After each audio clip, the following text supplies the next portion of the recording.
নমস্কার। We learn investing উপস্থাপিত আজকের এই বিশেষ আলোচনায় আপনাদের স্বাগত। ভারতের অটোমোবাইল বাজারে একটা ইন্টারেস্টিং ব্যাপার দেখছি, তাই না? হ্যাঁ, একদম। মানে দেশের ভেতরে বিক্রিটা একটু থমকে থাকলেও এক্সপোর্ট কিন্তু দারুণ চলছে। ঠিক। এই যেমন মারুতি, হিরো, টিভিএস এদের FY25 এর লাভের বড় অংশই নাকি এক্সপোর্ট থেকে এসেছে। এক্স্যাক্টলি, ডেটা তো তাই বলছে। প্যাসেঞ্জার ভেহিকলের ডোমেস্টিক গ্রোথ ছিল মোটে 2%, কিন্তু এক্সপোর্ট গ্রোথ প্রায় 15%। বিরাট তফাৎ তো। আর টু হুইলার, সেটার কি খবর? সেখানেও দেখুন, ডোমেস্টিক 8%, কিন্তু এক্সপোর্ট গ্রোথ প্রায় 19% ছুঁয়েছে। মানে এক্সপোর্টই এখন বৃদ্ধির মূল ইঞ্জিন হয়ে দাঁড়াচ্ছে। ব্যাপারটা বেশ গুরুত্বপূর্ণ।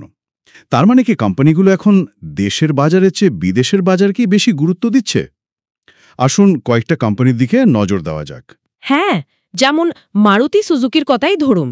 ওদের ডোমেস্টিক গ্রোথ তো খুবই কম, মাত্র 3%। অথচ এক্সপোর্ট গ্রোথ হয়েছে 17%। বাহ, তাহলে তো লাভ বাড়ারই কথা। একদম।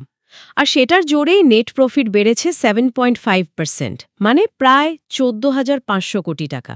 আচ্ছা, মারুতি চেয়ারম্যান মিস্টার ভার্গবা তো বলছিলেন FY26-এ এক্সপোর্ট আরও গুরুত্বপূর্ণ হবে। ঠিক, উনি স্পষ্টই বলেছেন। আর ওরা যে প্রায় 70,000 ইলেকট্রিক কার তৈরি করার পরিকল্পনা করছে, হ্যাঁ, শুনেছিলাম। সেটার সিংহভাগই কিন্তু এক্সপোর্ট মার্কেটের জন্য। ও আচ্ছা, তার মানে এটা একটা স্ট্র্যাটেজিক মুভ, গ্লোবাল ইভি মার্কেটে ঢোকার। বলতে পারেন, ভারতের ইভি ম্যানুফ্যাকচারিং ক্ষমতা দেখানোর একটা ভালো সুযোগ। হিরো মোটোকর্পের পারফরমেন্সও তো চোখে পড়ার মতো। ডোমেস্টিক সেলস গ্রোথ 5%, কিন্তু এক্সপোর্ট বেড়েছে 44%। হ্যাঁ, 44%। এটা বিরাট একটা লাভ। নেট প্রফিট বেড়েছে 16%, প্রায় 460 কোটি টাকা। ওরা তো এবার নতুন মার্কেটেও যাচ্ছে শুনছি, ইউরোপ, ইউকে। হ্যাঁ, FY26-এ ওদের সেরকমই প্ল্যান। মানে শুধু ল্যাটিন আমেরিকা বা আফ্রিকা নয়, এবার ডেভেলপড মার্কেটেও নজর দিচ্ছে। ওদের ভিরা জেড ইলেকট্রিক স্কুটারটা তো গ্লোবালি লঞ্চ হচ্ছে। হ্যাঁ, জুলাই 25। তবে ইউরোপের বাজারে এস্টাবলিশড প্লেয়ারদের সাথে টক্কর দেওয়াটা কিন্তু সহজ হবে না। সেটা ঠিক। প্রোডাক্ট কোয়ালিটি, ডিস্ট্রিবিউশন এগুলোর ওপর জোর দিতে হবে নিশ্চয়ই। অবশ্যই, ব্র্যান্ড বিল্ডিংটাও খুব জরুরি ওখানে। আচ্ছা, অন্যদের খবর কি? মাহিন্দ্রা অ্যান্ড মাহিন্দ্রা? এম&এর ওভারসিজ শিপমেন্টস বেড়েছে 41%। দারুণ। আর আইশার মোটরস, মানে রয়্যাল এনফিল্ড? রয়্যাল এনফিল্ড তো 1 লক্ষেরও বেশি মোটরসাইকেল এক্সপোর্ট করেছে, প্রায় 30% বৃদ্ধি। 1 লক্ষের বেশি? ওয়াও। আর টিভিএস মোটরস? টিভিএসও পিছিয়ে নেই, এক্সপোর্ট বেড়েছে 18%, প্রায় 1.2 মিলিয়ন টু হুইলার্স। সংখ্যাগুলো সত্যি ইমপ্রেসিভ। কিন্তু এক্সপোর্ট হঠাৎ এত লাভজনক হচ্ছে কেন? মানে কারণগুলো কি কি? দেখুন, কয়েকটা কারণ আছে। প্রথমত, অনেক ফরেন মার্কেটে মানে দামটা দেশের বাজারের চেয়ে বেশি রাখা যায়। আচ্ছা, হায়ার প্রাইসিং পাওয়ার? হ্যাঁ।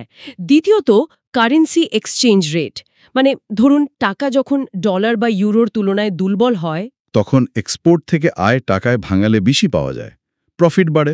এক্স্যাক্টলি, রুপি ডেপ্রিসিয়েশন সাহায্য করে। আর তৃতীয় কারণ, ডিসকাউন্টিং।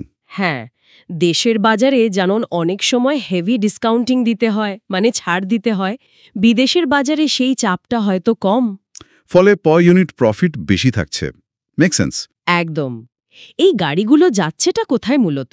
মেইনলি যাচ্ছে south east Asia, Latin America আর আফ্রিকার মতো ডেভেলপিং মার্কেটে। তবে এখন তো ইউরোপ, ইউকের মতো ডেভেলপড মার্কেটেও ফোকাস বাড়ছে, তাই না?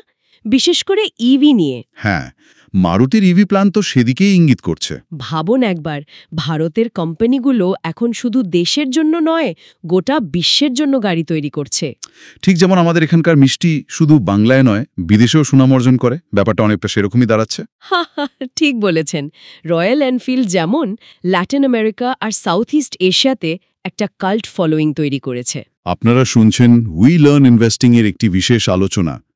আমরা দেখছি কিভাবে ভারতের অটো কোম্পানিগুলো এক্সপোর্টের মাধ্যমে নিজেদের বৃদ্ধি করছে। আচ্ছা, এই যে এক্সপোর্ট ফোকাস, এর কি কোনো ঝুঁকি নেই? ঝুঁকি তো আছেই, মানে শুধু ভালো দিক দেখলে তো হবে না। যেমন? কোনগুলো মুখ্য? যেমন ধরুন, আফ্রিকার কিছু দেশের মার্কেট রিকভারি বেশ স্লো। আচ্ছা।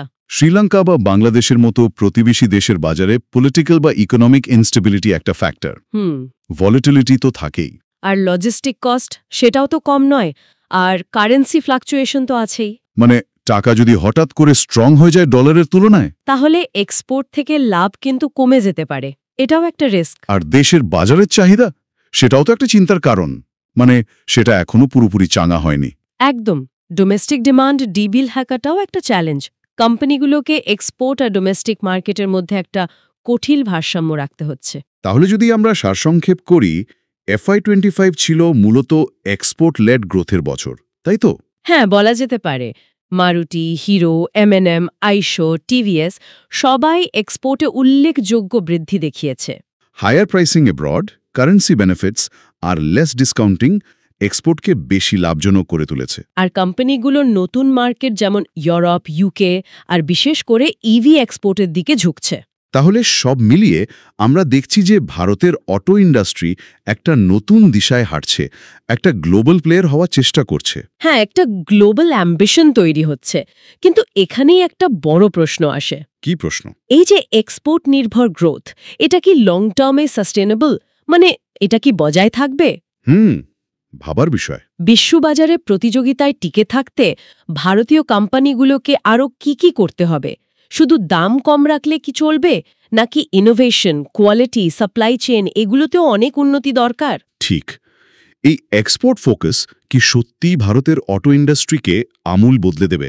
এই প্রশ্নগুলো নিয়েই আগামী দিনে আরও ভাবতে হবে। দেখার বিষয় যে কোম্পানিগুলো এই চ্যালেঞ্জগুলো কিভাবে মোকাবেলা করে। আজকের আলোচনা আমরা এখানেই শেষ করছি। আশা করি উই লার্ন ইনভেস্টিংয়ের এই উপস্থাপনা থেকে ভারতের অটো ইন্ডাস্ট্রির এই এক্সপোর্ট ট্রেন্ড নিয়ে একটা স্পষ্ট ধারণা পাওয়া গেল। আমাদের সাথে থাকার জন্য ধন্যবাদ। পরবর্তী আলোচনার জন্য চোখ রাখুন উই লার্ন ইনভেস্টিংয়ে।